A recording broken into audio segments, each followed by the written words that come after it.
We usually define the games we love by a single quality, one selling point that makes the experience stick with us long after we are done playing. For Everspace, that selling point is a perfect, almost contradictory balance. At the start, the game demands your absolute focus. You are fragile, you are underpowered, you are forced to learn the intricacies of its mechanics just to survive a few nodes. You will struggle, and you will die, again and again. But then, run after run, something shifts.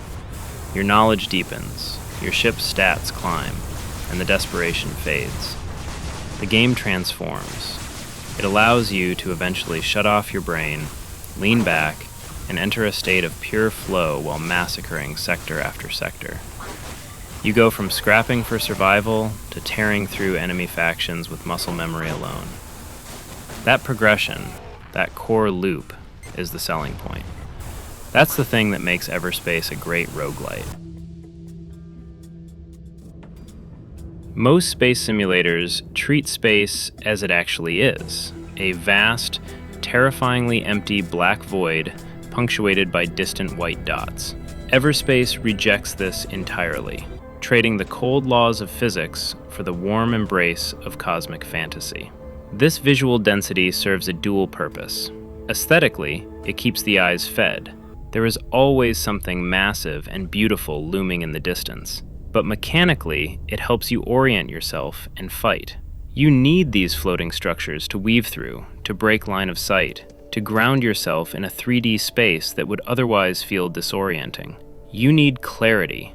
You need to read the battlefield instantly. Everspace uses its color palette as information. The bright yellow of a G&B freighter, the angry red of an Okkar Interceptor. These HUD reticle colors pop against the background, allowing you to prioritize targets on instinct alone. It creates a visual hierarchy that your brain decodes before you even consciously realize it. This ensures that the screen remains readable even when it is exploding. And it is always exploding. The pyrotechnics here deserve their own praise. Ships don't just pop out of existence, they rupture. They spin out, engines flaring in a death spiral, before cracking open in a blinding flash that briefly washes out the screen. It is arcade gratification in its purest form. It is no wonder that the action freeze mode became such a staple for the community. We all have that folder on our hard drives, screenshots of our ship silhouetted against the screaming sun, or frozen in space amidst a swarm of missiles. The game is undeniably photogenic, but it is a beauty that feels earned because it is usually captured in the split second before near death. But a painting is static. To feel alive, it needs a pulse. This philosophy of enjoyment over realism extends to the audio design. In a vacuum, there is no sound. A realistic space game would be silent. Everspace chooses to be loud. When you are alone in a node, mining a hollowed-out asteroid for crystals, the score is ambient. It is synth-heavy, spacious, and slightly melancholic. It captures the feeling of being in a hostile galaxy, a sense of quiet determination. It gives you space to think, to plan your route, to breathe. It reminds you that space is still a lonely place. But the moment an enemy spots you, the pendulum swings. The music shifts seamlessly into driving, high-tempo synth rock. Some might call it arcadey, but that is exactly why it works. In a game about repetition, the audio design has to be the heartbeat. When you boost, the engine doesn't just hum, it screams, a mechanical roar that sells the desperate speed, the need to escape the danger. Everspace creates a sensory loop that feels seamless. The neon-soaked visuals catch your eye, the sound effects sell the impact, and the music drives the pace. It is a sensory package designed to keep you in that flow state for as long as possible. The game looks the way it plays, bright, fast, and unapologetically intense. To understand why you are constantly fighting for your life, you need to understand the ecosystem of the demilitarized zone. The cluster is a political powder keg where a few distinct players are constantly grinding against each other. And you? You are the anomaly, caught in the friction. Grady and Brunt, G and B, represent the cold, calculating neutrality of corporate interest. They are the only faction that will not shoot you on sight, provided you keep your weapons holstered. This neutrality is a mechanic in itself. You can hide behind a G&B freighter, tricking an outlaw fighter into striking it, and suddenly you have G&B fighting your battle for you. Greed is a mechanic too.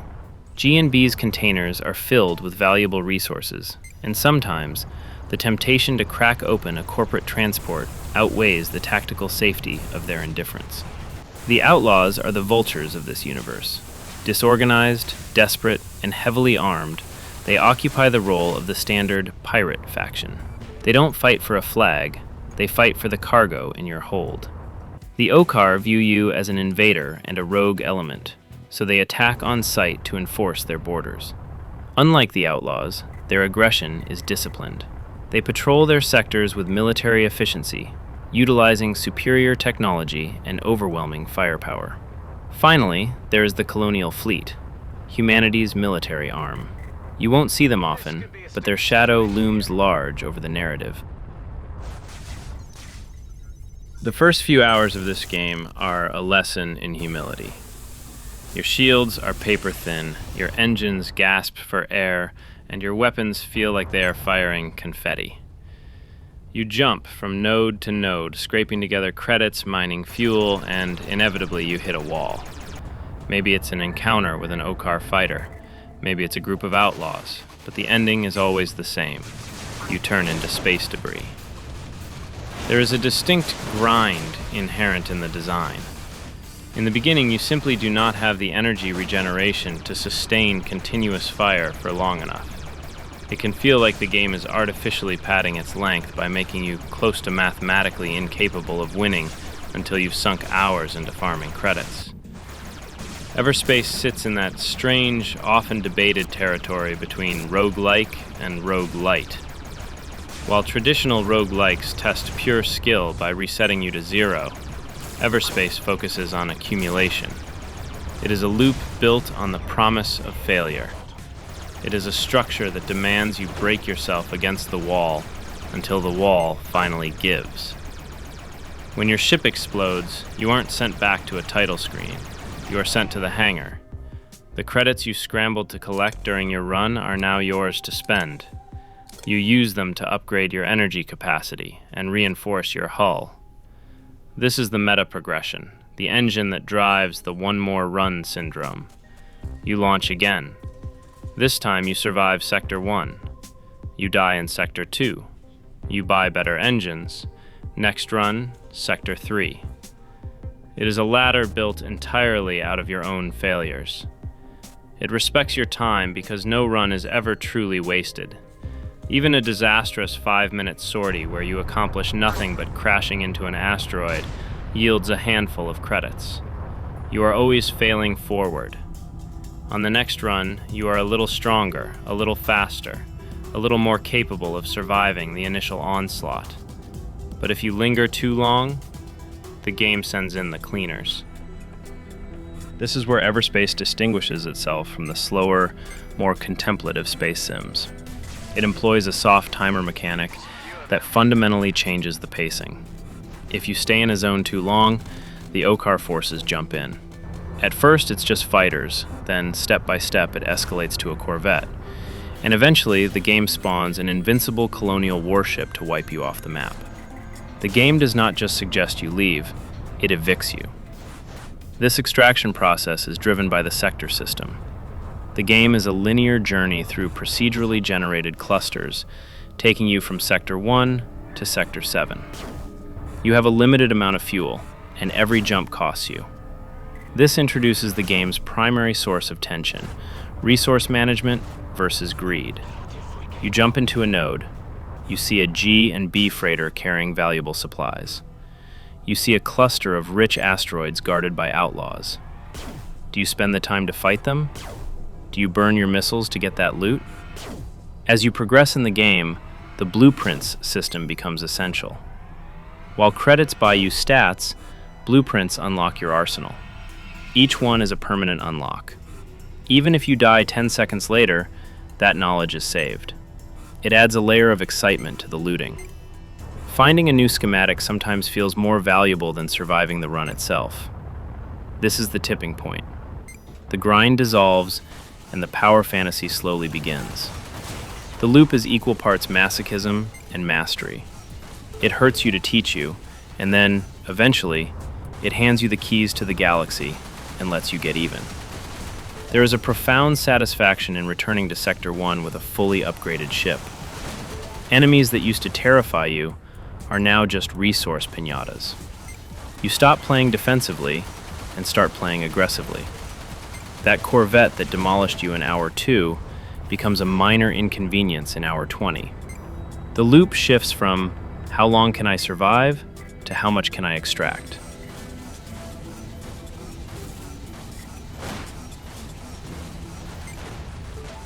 Eventually, the power fantasy hits a ceiling. You have effectively beaten the game. For most, this is where it ends. But for those who want to challenge themselves further, this is where the next level begins. The hangar shifts to a menacing red, a reminder that the rules have changed. Hardcore mode strips away the comfort of hoarding, replacing it with the terror of scarcity. It is a complete rejection of the safety net you spent the last 30 hours building. The game wipes the slate clean. All those ship upgrades you grinded for? Gone. You start every single run from zero. This forces the game economy to pivot entirely toward immediate survival. Here, you spend the credits at the end of every sector to upgrade your ship for that specific run. If you die, the money evaporates. This fundamentally changes your relationship with loot. You aren't farming for a future version of yourself. You are desperate to survive the next 10 minutes. To twist the knife further, the game removes its most powerful toys, disabling the glyphs and subroutines entirely. You cannot fall back on the ancient weapon to carry you through a tough fight. You cannot lean on the subroutine that auto-repairs your hull with each kill. The loadout you unlocked 10 runs ago is gone. All you have are the weapons you find or craft and your ability to aim them. This mode also introduces a handicap system. Upon exiting a sector, you aren't just greeted by a shop, you are forced to choose a penalty. The game actively fights your attempt to stabilize. It forces you to improvise, adapting your playstyle to the current debuff. In the base mode, death is just failing forward. Here, it is a tragedy. The tension during a fight with an Okkar frigate isn't about protecting your loot, it's about protecting the last 5 hours of your life. When you finally reach Sector 7 after countless failed attempts, you haven't grinded your way to victory, you have earned it. Combat in Everspace goes beyond aiming a reticle. It requires you to manage an ecosystem of 3 bars: hull, shields, and energy. The dynamic between them is crucial. Your hull is your physical integrity. Every scratch on the paint stays until you repair it. Shields, conversely, are your breathing room. In a fight, you are constantly trading shield capacity for positioning, retreating only when the blue bar vanishes and the alarms start screaming.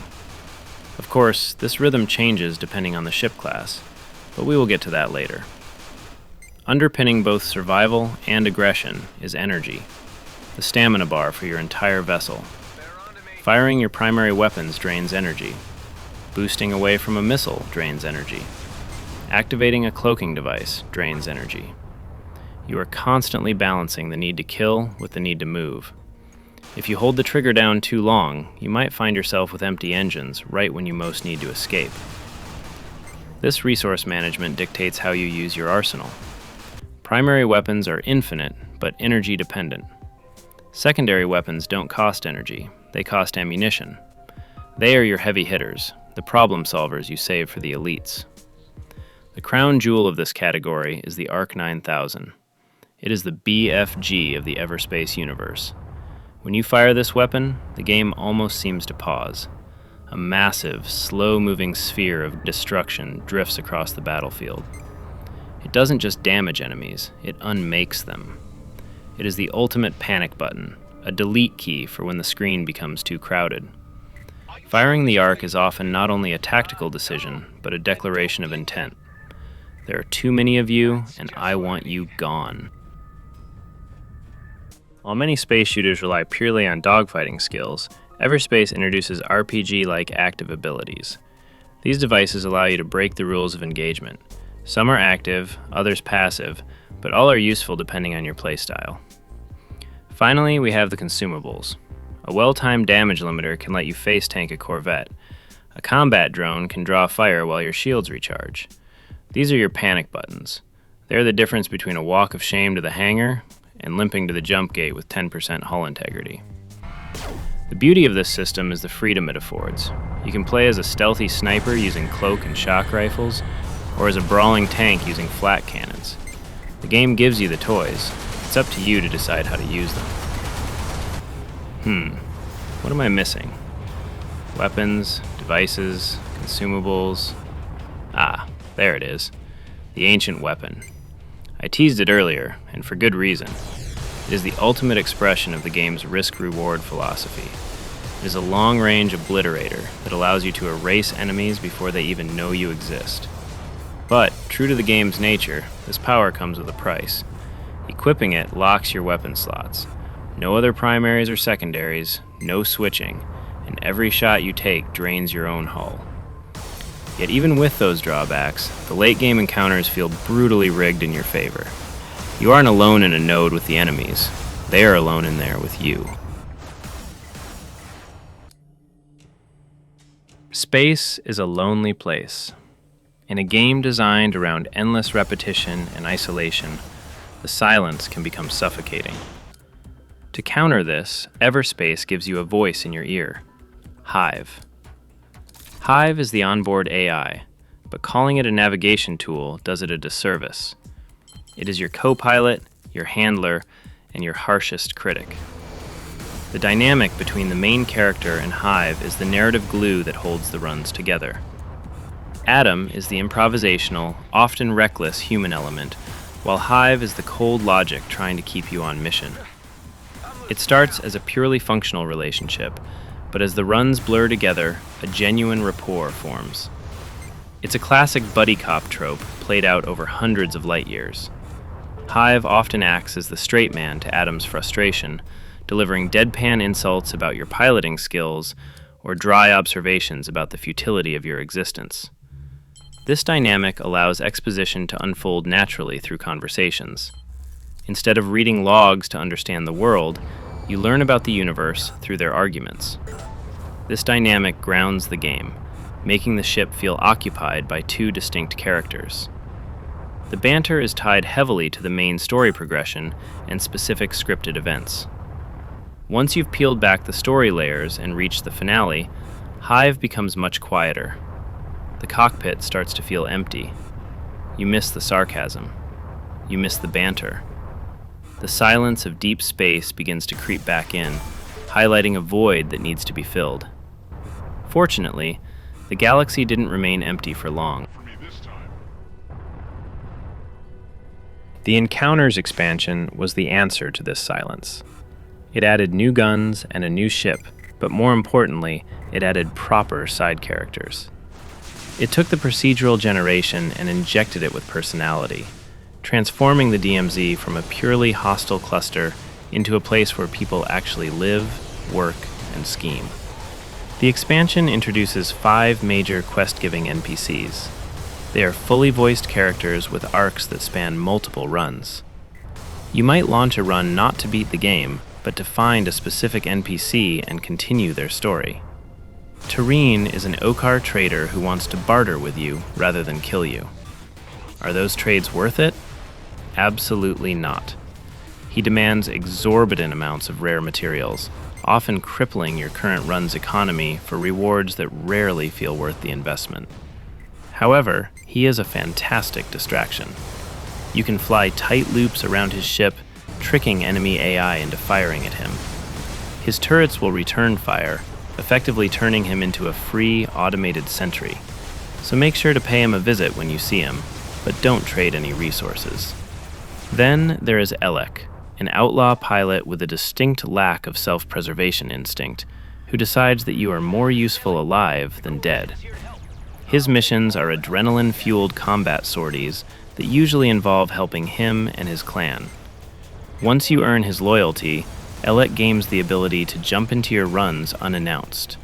He is the wingman you never knew you needed. Throng, the alien scientist, brings the weird in science. His quests frequently involve scanning unique flora and fauna. In exchange, Throng offers alien enhancements, providing upgrades that you literally cannot find anywhere else. On the technical side of the spectrum, we have Carly. Her story is one of corporate espionage and survival, caught between the GNB monopoly and the Okkar hostility. Her missions often revolve around repair and escort, forcing you to slow down and defend a point rather than constantly strafing. The reward for sticking with her is substantial: access to Okkar wormholes.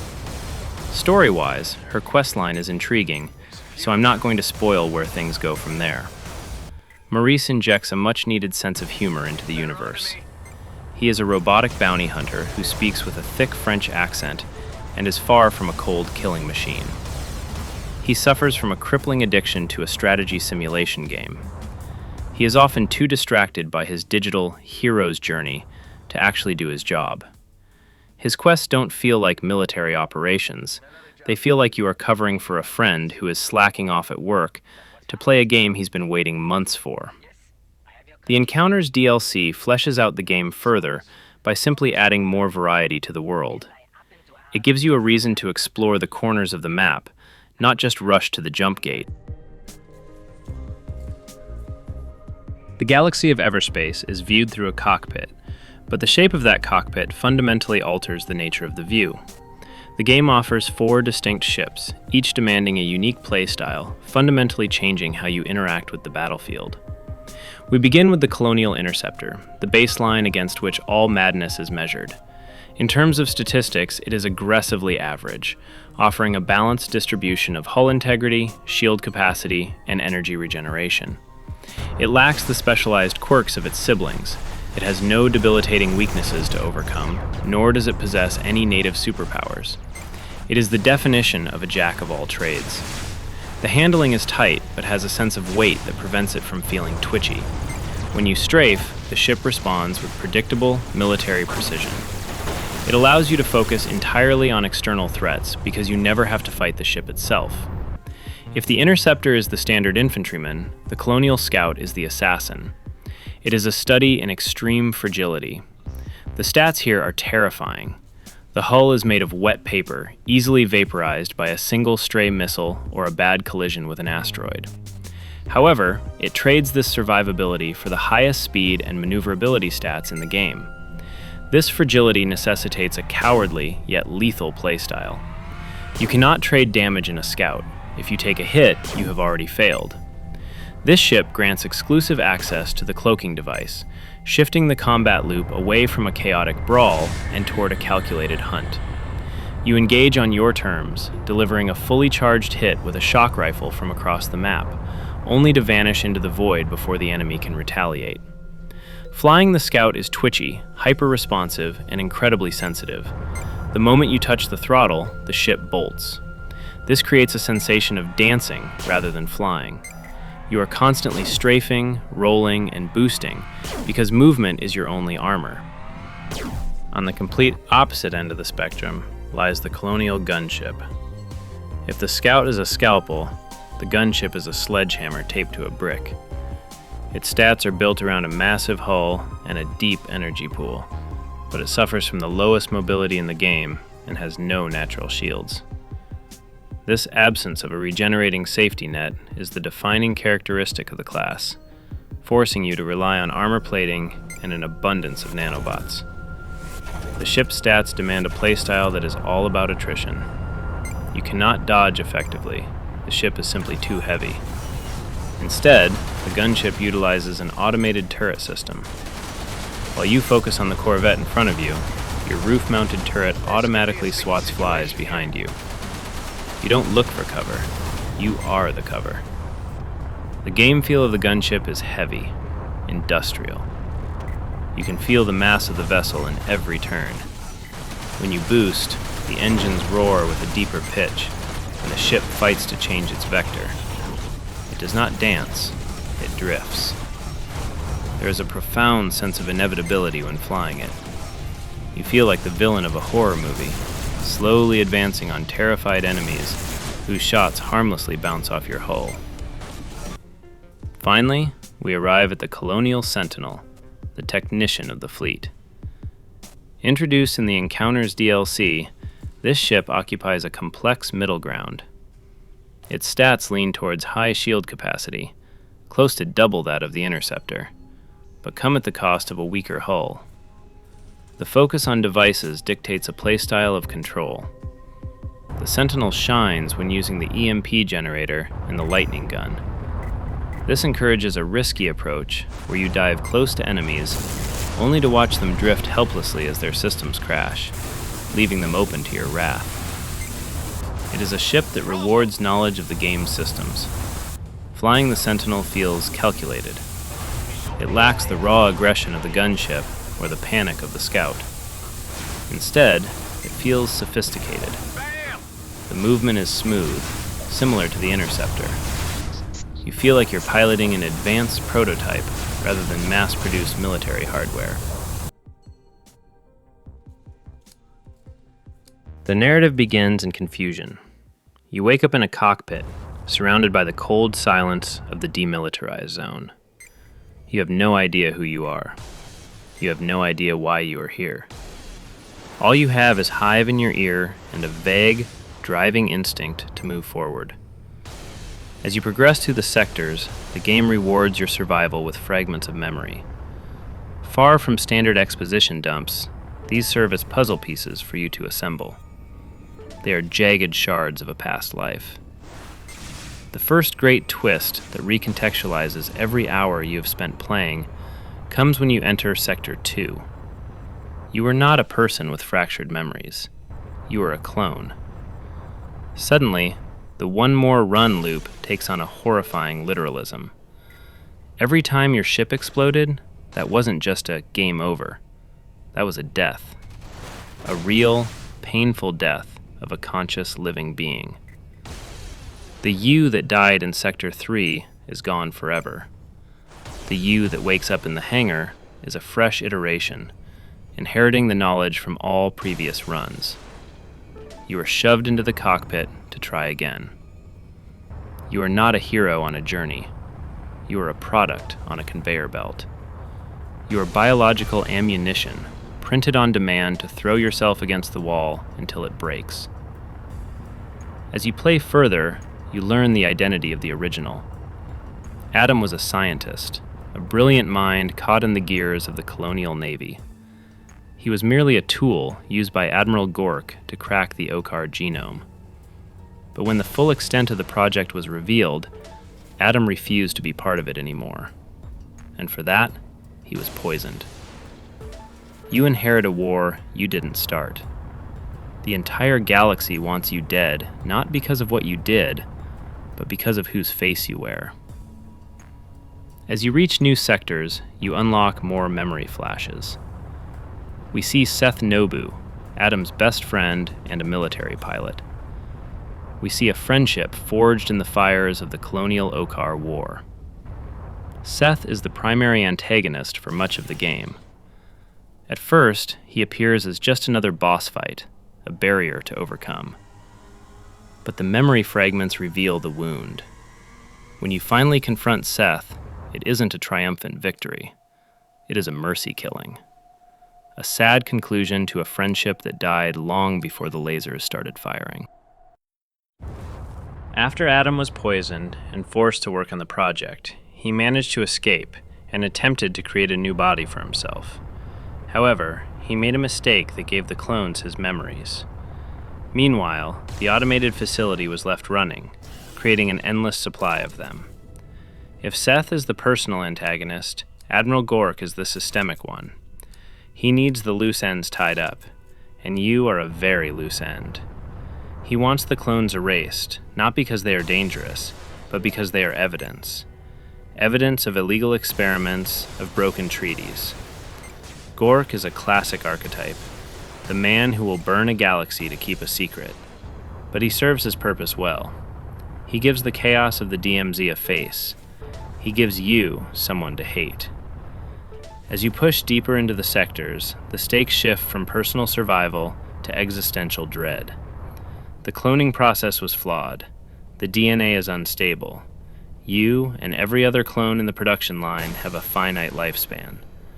Collecting all the DNA fragments is the only way to outrun your own expiration date. The climax at Sector 7 is a chaotic convergence of all these threads. You confront Gork's massive warship alone, armed only with the desperate ingenuity of a survivor. You use the missile silo to bring down a Titan. It is the ultimate asymmetry, the disposable clone destroying the supreme authority.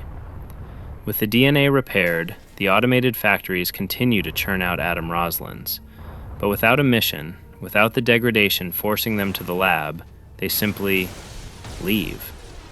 They wake up in cockpits, look at the stars, and choose their own paths. They become traders, pirates, explorers. They scatter into the galaxy. Those who have played the game will notice I'm not revealing every character or every single story beat. This is by design. This is done for those who haven't played the game, and to avoid making the video an hour long. And this brings us to the inevitable question of legacy, to Everspace 2.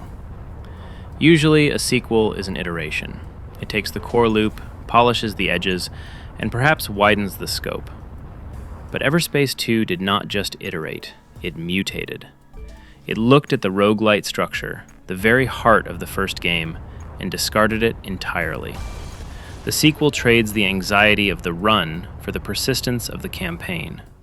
It shed its roguelite skin to become a full-blooded open-world action RPG. It is, in almost every quantifiable metric, a better game. The scale is massive. The mechanics are more refined. The storytelling is more traditional and prominent. The customization is superior. It is a technological leap forward. But in doing so, it sacrificed the tension. In Everspace 1, every jump is a gamble with your life. You are constantly starved for fuel, hunting for nanobots, praying that the next node isn't filled with Okkar corvettes. In Everspace 2, survival becomes secondary to the grind for better equipment. This does not make it a bad game, far from it. But if you come to it expecting the same ruthless adrenaline of the original, you will find a completely different experience. I have played through roughly half of what Everspace 2 has to offer. It is a world that deserves to be explored slowly, to be digested rather than consumed. I am taking my time with it. So, do not expect a deep dive into that universe anytime soon. Years later videos require distance. Perhaps in 2027, or maybe even 2028, I will return to the cockpit to see if the sequel stands the test of time. For now, however, I find myself looking back to the DMZ, back to the loop. Because sometimes, the most memorable experiences aren't the ones where we conquer the galaxy, but the ones where we barely survive it. Ultimately, Everspace remains a singular experience, a perfect contained loop of destruction and rebirth that stands apart, even in the shadow of its bigger brother. Crafting a deep dive like this, one that truly captures the soul of a game, requires a lot of patience to get right. To ensure the quality remains high, I will be releasing one video every 2 months. This means there are 5 more games for me to cover, and 5 more videos for you to enjoy before the end of 2026. If you'd like to support this type of content, consider becoming a channel member for 24-hour early access among other perks, or just giving the video a super thanks. But if you can't, I want you to know that simply being here, watching, liking, and commenting is still of great help to my work. Thank you for watching.